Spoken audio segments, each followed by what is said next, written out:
Hey guys, welcome back to Auto Repair guys. Thank you guys for watching and subscribing to the channel. In today's video guys, we will show you guys how to remove and replace serpentine belt and the serpentine belt diagram on Chevy Cruze or Chevy Sonic guys. These both vehicles, they share the same engine, so the video will be helpful to all of you having Chevy Cruze or Chevy Sonic with a 1.8 engine.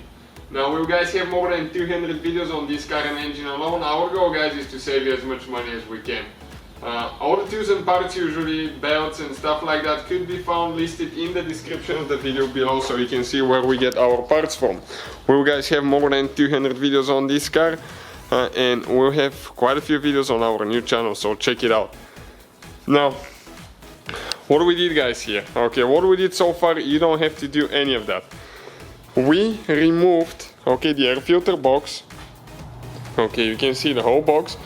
And we also guys, okay, we also removed the engine mount. Why we did that? So we can show you guys how to remove that belt and the belt diagram, because otherwise it's impossible for me to stick that camera in there and show you with detail what needs to be done, because it's very limited room.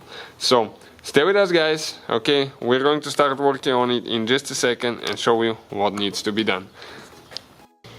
So now guys, right here, if you look, okay, there is one, okay, I'm trying to fit in there, okay, this white bolt, okay, this is with a 12-point socket, 12.19mm socket, okay, like this one here. So, if we go now guys, okay, let me show you. If I go and get the socket in, okay, you can do that from the bottom of the car, not just from the top. Okay, let's hold it like that, so you can see what's happening. I'm in. Okay, I'm going to go now counterclockwise. It will release the pressure of the belt and I'm going to remove it from the alternator. So check this thing out now.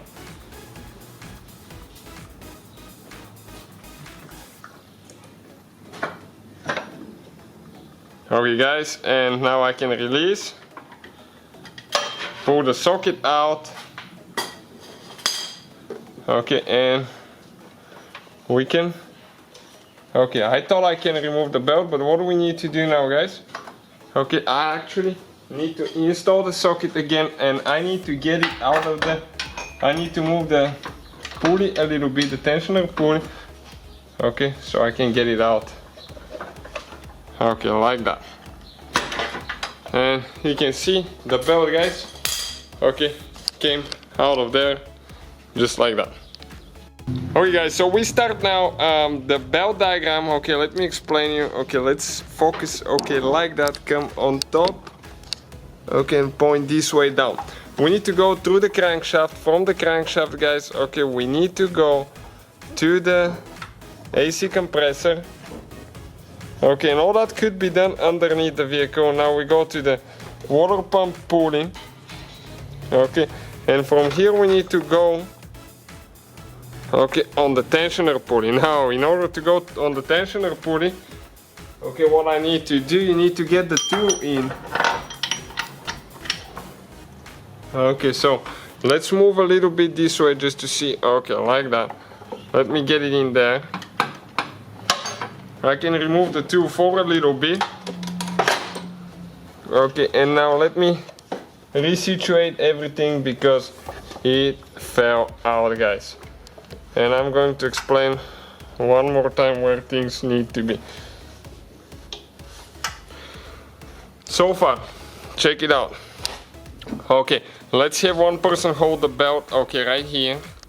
You can see we go to the crankshaft pulley. From the crankshaft pulley we go to the AC compressor, from the AC compressor to the water pump.